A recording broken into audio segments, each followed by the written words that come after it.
Hello everyone and मेरे आज की वीडियो में आप सभी का स्वागत है। एंड आज का वीडियो बहुत ही ज़्यादा स्पेशल है क्योंकि मैं आपको बता दूं कि मर्यादा पुरुषोत्तम प्रभु श्री राम जी के वंशज जो बोल सकते हो, तो ये इनके 4th जनरेशन है, राम नरेशाचार्य जी। राम नरेशाचार्य जी, मतलब I am so fortunate and so lucky to have a really good podcast with him. मतलब he is comfortable at least to talk to me, क्योंकि जनरली ये मतलब वीडियोस वगैरह, कैमरा, मोबाइल फ़ोन, ये मतलब सारे मतलब हमारे जो आज के जनरेशन के जो इलेक्ट्रॉनिक गैजेट्स वगैरह सबसे कंप्लीट कोसों दूर हैं।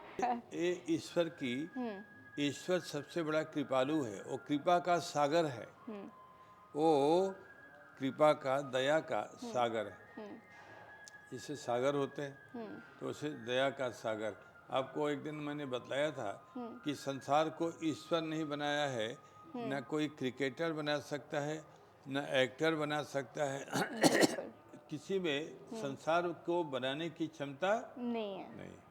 इसीलिए वेदों में पढ़ाया जाता है, यतो वा इमानी भूतानि जायन्ते। यतो माने जिससे, इमानी माने ए, भूत उत्पन्न होते हैं। भूत किसको कहते हैं? पृथ्वी, जल, तेज, वायु और आकाश, इन्हीं का नाम भूत है। भूत माने भूत प्रेत नहीं। 5 तत्व। हाँ, 5 तत्व। देखिए, पृथ्वी 1, जल 2, तेज 3, वायु 4 और आकाश 5। इन पांचों को जो उत्पन्न करता है, एक बार यतो माने जिससे, इमानी माने ए, भूत उत्पन्न होते हैं। यतो वा इमानी भूतानि जायन्ते, तो केवल उत्पन्न ही नहीं, जिससे माता पिता केवल बच्चे को उत्पन्न ही नहीं करते, उनका पालन भी करते हैं। हाँ।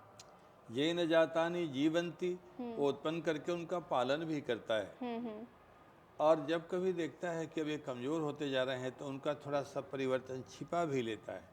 यानी कहीं पर उनको, जैसे नहीं कोई मकान लगे कि अब पुराना हो गया तो लोग डेमोलिश कर देते हैं, कि अब इसको धीरे धीरे। रिपेयर कर। तो भगवान उनको, संसार को, इन पांचों तत्वों को छिपा भी लेता है, ऐसे भी कर देता है। कहा वेदों ने कि तद विजिज्ञासस्व, उनको जानने की इच्छा तो करो कि क्या है, इच्छा करो उनको। वही ईश्वर है जो एक काम।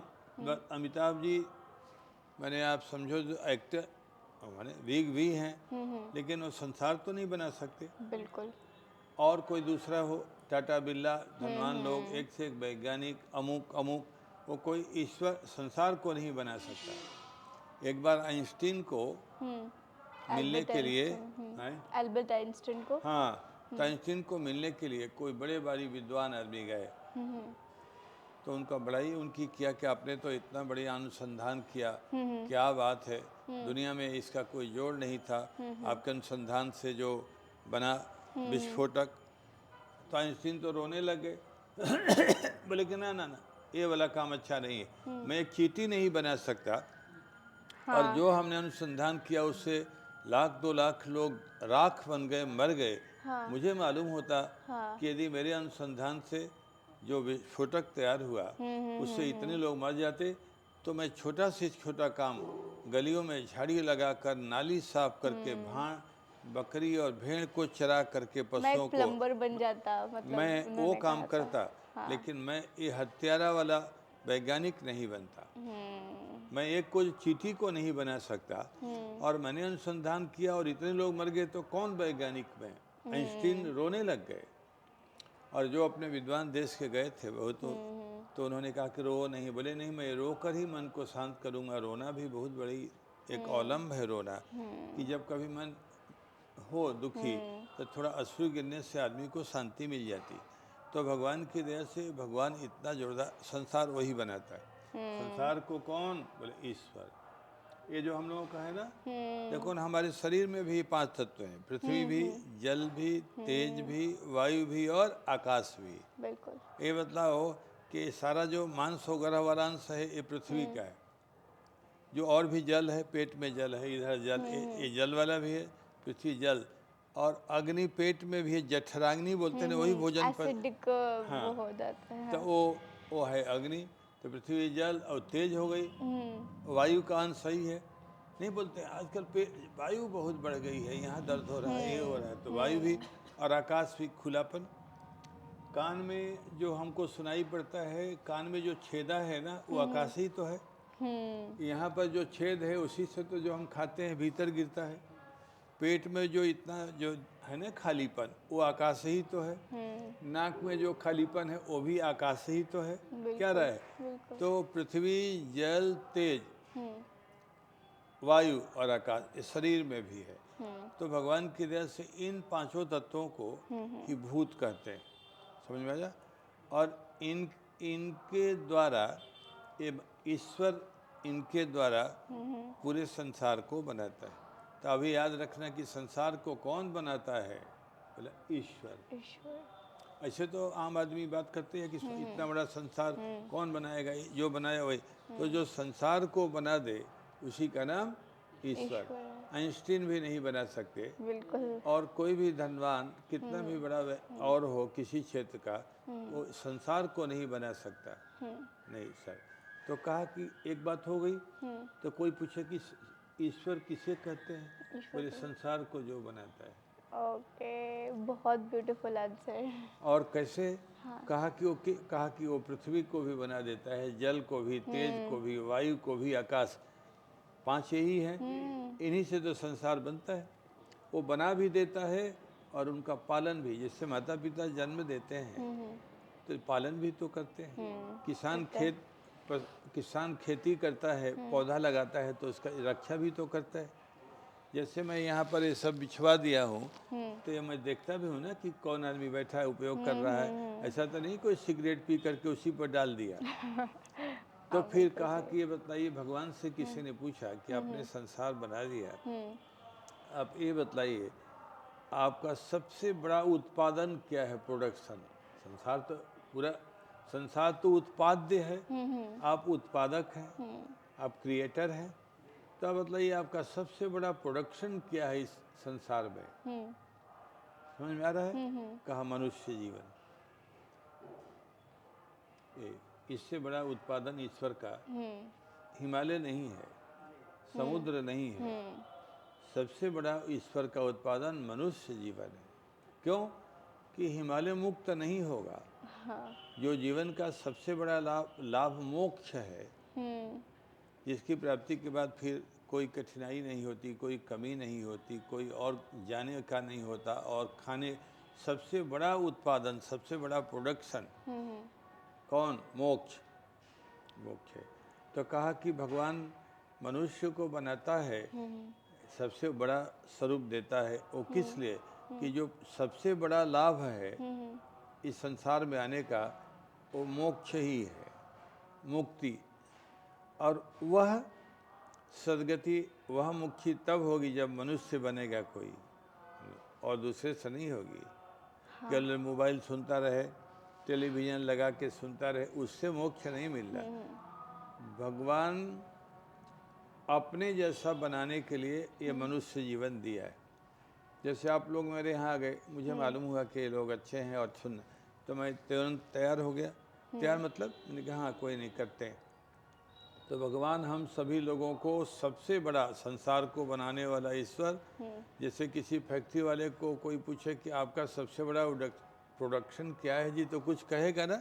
कहा कि वो किस लिए, ये प्रोडक्शन किस लिए करते हो, तो वो भी कहेगा कि प्रयोजन ये है कि हाँ वो उसका रीज़न है और मैं इसलिए कर रहा हूँ। हाँ कर रहा। तो भगवान ने हम लोगों को इतना खुश होकर, इतना हमें महत्व देने के लिए मनुष्य जीवन दिया है। तो ये पहले ध्यान होना चाहिए, जिससे आदमी नहीं सोता ये ठीक नहीं मिला, ये नहीं मिला, घर नहीं मिला, तो ये नहीं, ये पों करता रहता आदमी में। ईश्वर ने तो हमें संसार बनाया, और कोई बना नहीं सकता, कोई वैज्ञानिक, कोई धनवान, कोई एक्टर, कोई क्रिकेटर, कोई संसार नहीं बना सकता पूरा। तो बनाया, और बनाकर सबसे बड़ा उसका संसार का सबसे बड़ा उत्पादन मनुष्य जीवन, वो हमको दिया। और वो भी मनुष्य जीवन भी किस लिए? अपने जैसा बनाने के लिए। सब माता पिता चाहते हैं ना कि मेरा बेटा मेरे जैसा हो। जैसे इनके माता पिता चाहते होंगे ना कि हम लोग जैसे हैं, बेटी हमारी वैसी हो। बिल्कुल। ये भी जब सियानी हो जाएंगी, भगवान इनको भी देंगे योग माँ बनने का, तो ये चाहूँगी कि मेरी बेटी मेरा बेटा मेरे जैसा हो, पढ़ने में हो, सुंदरता में हो, शील स्वभाव में, यही नहीं चाहेंगी। तो भगवान ने हम लोगों को अपने जैसा बनाने के लिए कि मेरे जैसे हो जाए संसार के ये लोग, तो ये कितनी बड़ी उदारता है।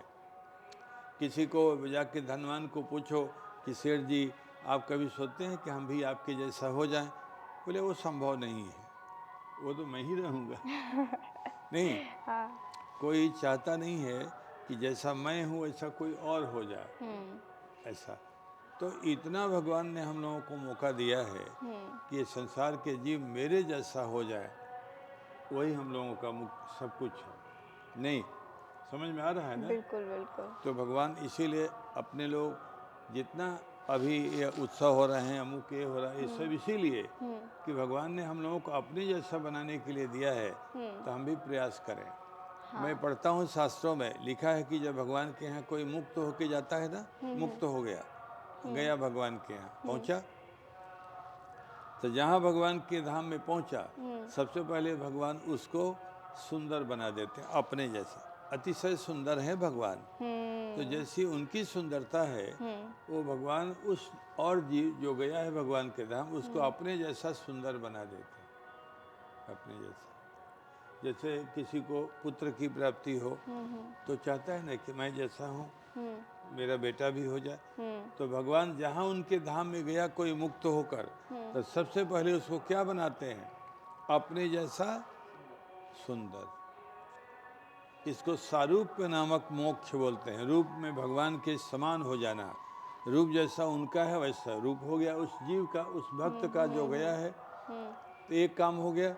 दूसरा, भगवान जिस तरह के आवास में रहते हैं ना, मकान में, जिस तरह के बंगले में रहते हैं, वो तो एकदम दिव्य है बंगला, उसकी किसी से तुलना नहीं हो सकती।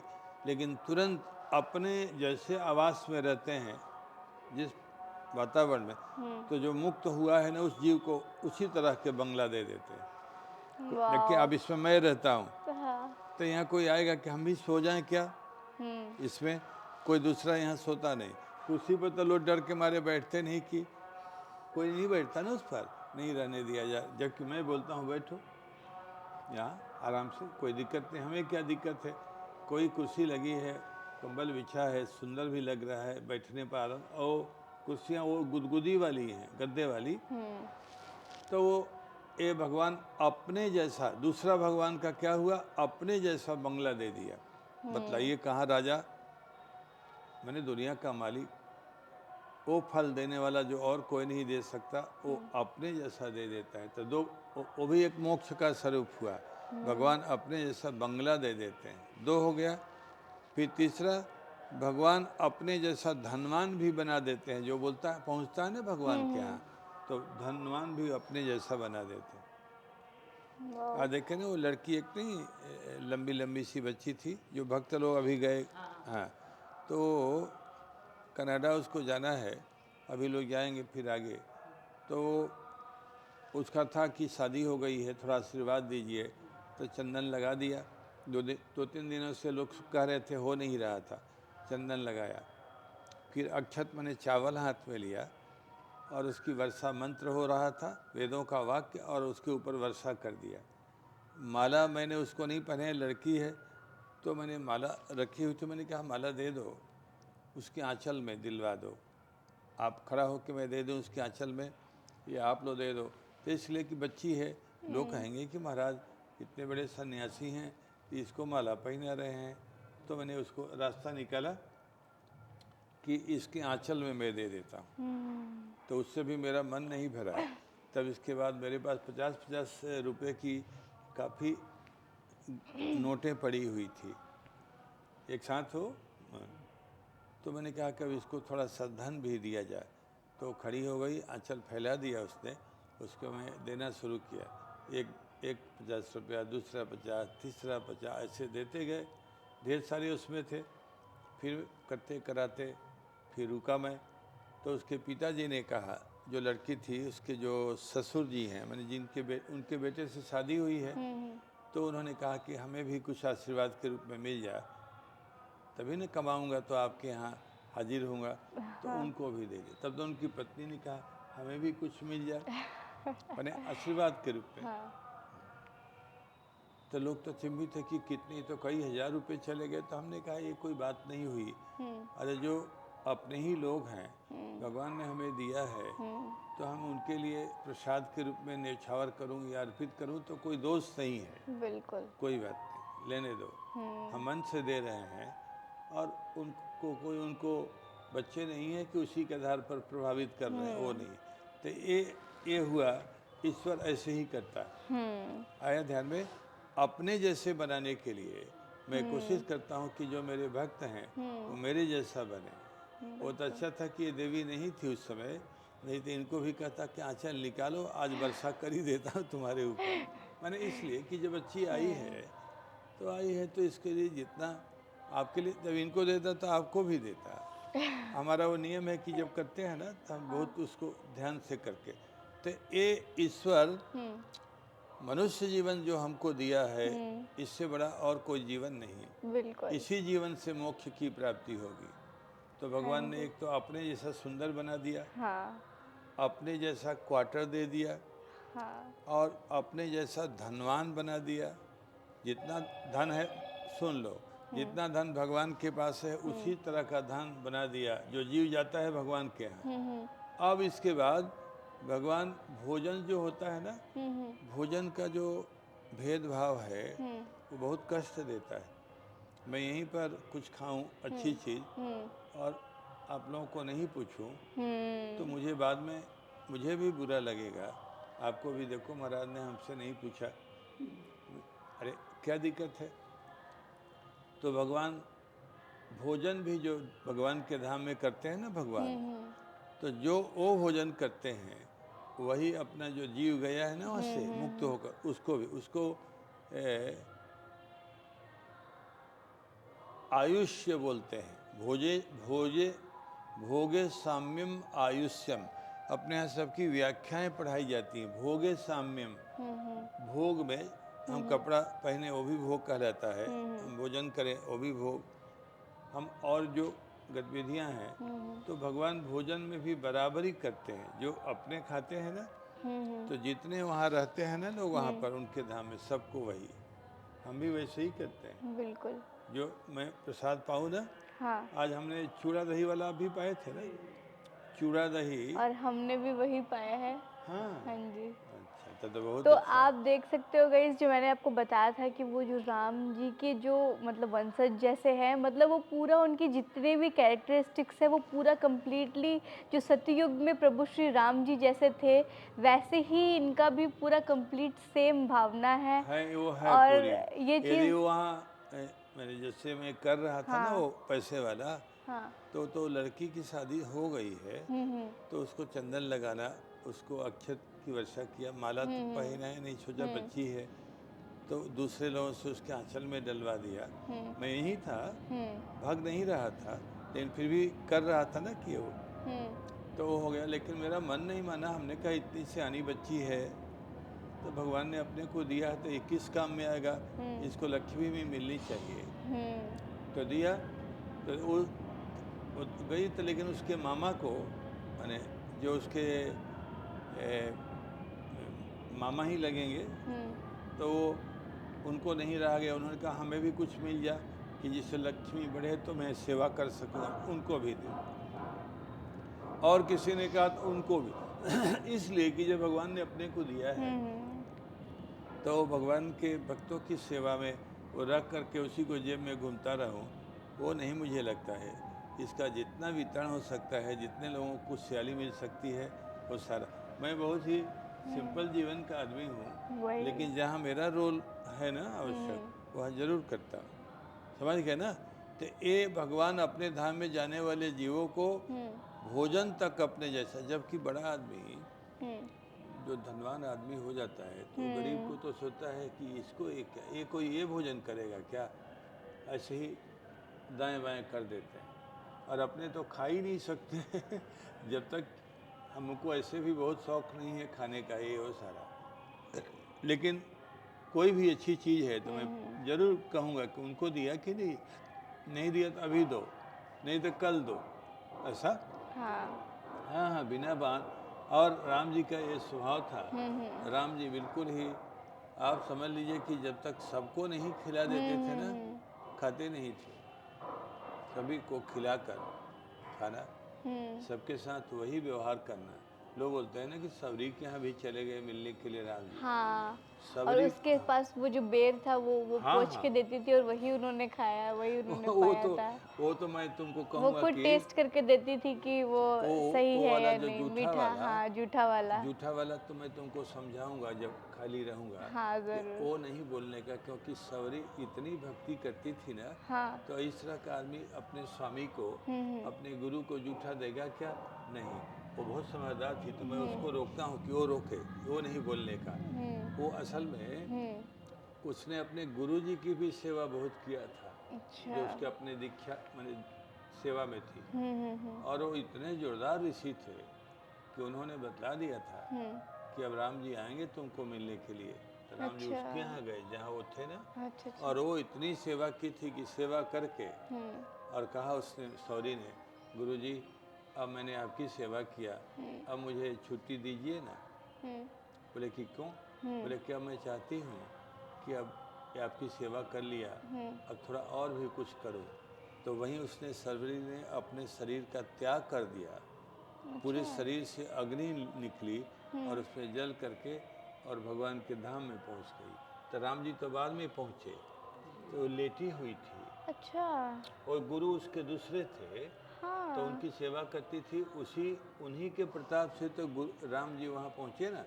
अच्छा। जो सेवा करता है ना कोई भक्त अपने गुरु की, माता पिता की, अपने बड़े अधिकारी की, बॉस की, तो सवरी ने खूब सेवा किया गुरु जी की। और इतना किया और कहा गुरु जी अब सेवा बहुत किया, अब मैं जाऊं? तो बोले तुम्हारा जैसा। वहीं शरीर छोड़ दिया और एकदम लपट निकली, जल जल करके राख हो गई।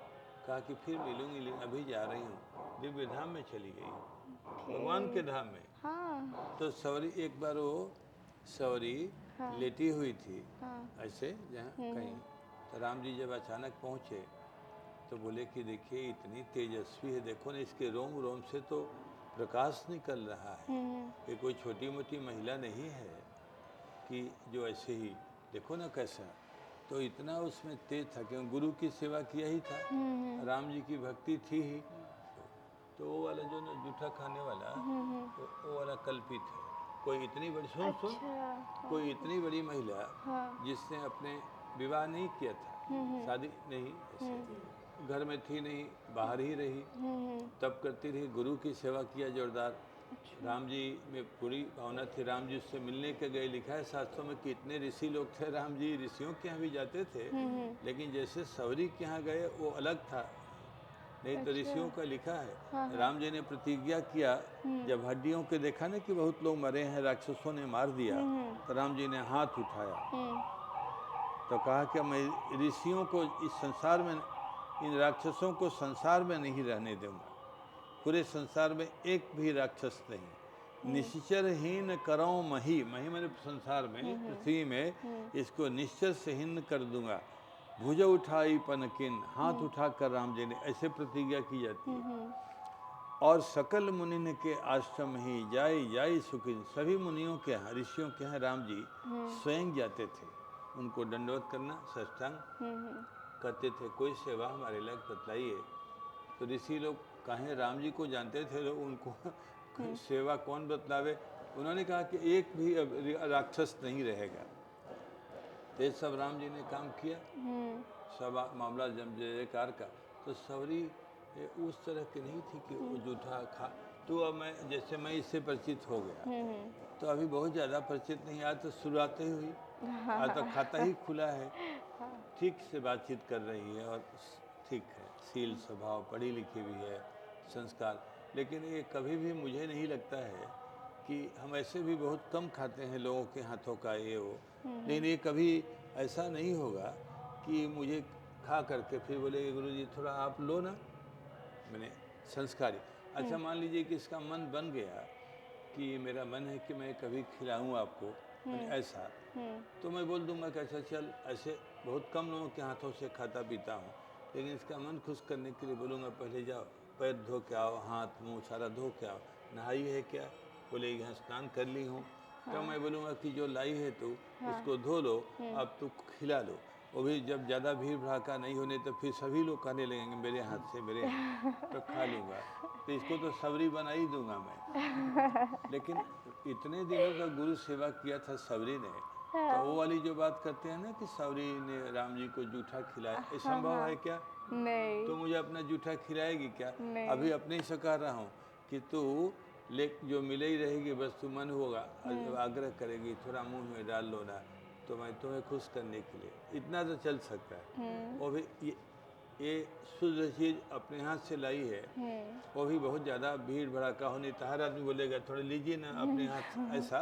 तो राम जी का वो वाला जो कहते हैं लोग ना कि सौरी ने जूठा खिलाया ना, इतनी बड़ी महिला जिसने कितने वर्षों तक गुरु जी की सेवा किया, और इसके बाद में कह करके अब मेरी सेवा समाप्त हुई, अब मुझे अपने राम जी के यहाँ जाने दीजिए मुझे। और वहीं अग्नि को प्रकट किया और जल करके राख होकर भगवान के धाम में पहुंच गई। इतना मैंने उसका तप था, तुमको नहीं अभी जला के भेजूंगा। नहीं नहीं मैंने ये तो इस तरह से ये बहुत ही सब चलता है। तो भगवान के यहाँ इसी तरह से आदमी पहुंच जाता है, सही काम करते रहे करते रहे करते रहे, उनका भजन करते जाए, वही ना असली कारण है। अभी तो भजन वगैरह हो ही नहीं रहा है, सब नखड़बाजी हो रही है। अब देखिए भगवान के मंदिर में कोई बहुत बड़े रथ पर बैठ के जा, अच्छा प्रधानमंत्री के निवास में राष्ट्रपति भवन में कोई जाएगा रथ पर क्या? नहीं। किसी विशेष अवस्था में आप वीआईपी के यहाँ नहीं जा सकते, जो बड़ा आदमी है रोक है, तुरंत लोग रोकेंगे। एक बार मैं जा रहा था राष्ट्रपति भवन में, कोई कार्यक्रम था मेरा ही, तो जा रहा था, तो रास्ते में एक आदमी ने कहा कि लकड़ी वाली चटखनाऊ पहना था, सिंपल वाली। हाँ। तो कहा कि अब ये तो लकड़ी वाला तो निकाल दो ना भले आदमी। कहा वहाँ के कर्मचारियों ने। मैंने कहा कि इसका क्या है मामला? बोला कि यहाँ लोग पहनते नहीं हैं और आपको जाना है एकदम राष्ट्रपति भवन का जो मुख्य है वहाँ, बोलना भी है आपको। मैंने कहा अच्छी बात है, निकाल देता हूँ, जो मेरे सेवक आएंगे उनको दे देना, वो लोग झोले वगैरह में रख लेंगे। तो भगवान के यहाँ तो नियम है कि कहाँ जाना कैसे जाना, ऐसे नहीं हो सकता है कि जहाँ चाहें जैसे चाहें। तो इसलिए बहुत समझ बूझ करके, तो उसको भी ट्रेनिंग थी सौरी को, वो भले ही एकदम ही बैकवर्ड परिवार से थी, साधन नहीं था, शिक्षा नहीं थी, सुंदर भी बेचारी नहीं थी, शादी भी नहीं किया, घर से आ गई थी, कोई बहुत बड़ा अवलंब नहीं था, लेकिन थी महिला जोरदार। तो जोरदार थी तो उसका सदगति हो गई। गुरु की भी सेवा, गुरु की सेवा करने के बाद तो सदगति ऐसे भी निश्चित हो जाती है, क्योंकि गुरु के पास खजाना बहुत रहता है। खजाना माने पैसा ही नहीं, विचार उसके अपने जो दृढ़ता है, उसका जो अपना संकल्प है, तो वो सब धीरे धीरे मिलने लगता है। जो हम लोगों को भी मिला है इतना, तब न भले आदमी अपने कहीं कमज़ोर नहीं पड़ रहे हैं। नहीं, बहुत दिनों से जो लोगों के संपर्क में थे, लोगों के साथ बहुत तरह का काम धाम किया, तो इसलिए वो सब, तो इसलिए भगवान की दया से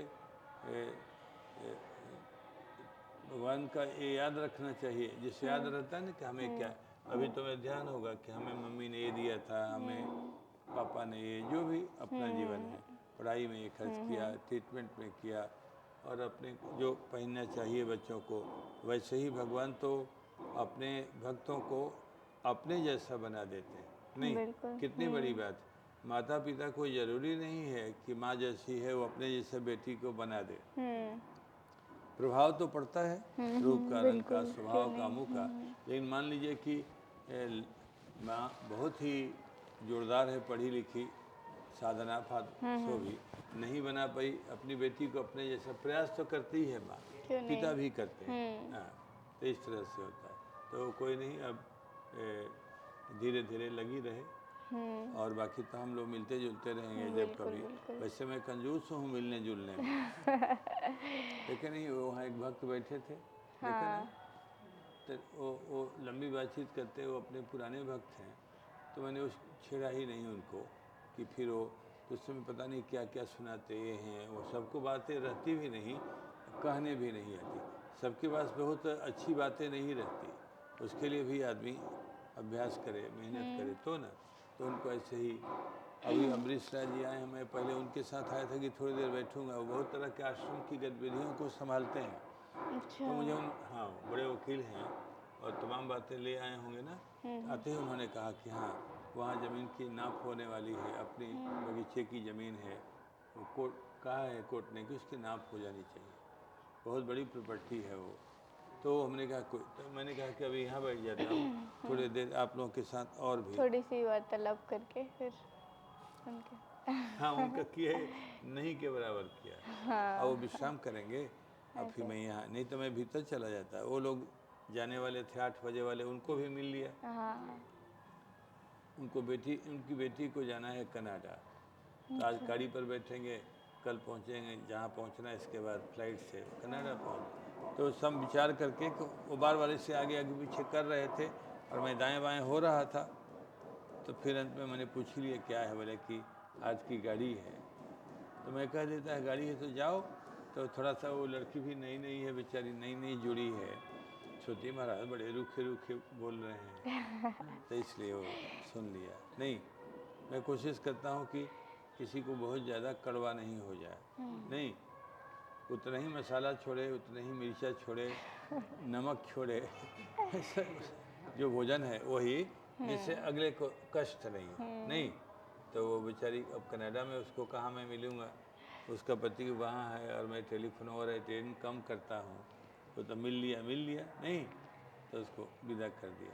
यहाँ तक कि सुबह में तो दे ही दिया था, प्रसाद भी दिया था, सब किया। और उसको तो लक्ष्मी की भी हाँ प्रसाद, हाँ बरसात हुई, तो सब हो गया, उसमें क्या बात है। लेकिन वो और भी कुछ करता तो समय भी उसका लगता, शायद गाड़ी ही छूट जाती, तो वो नहीं किया।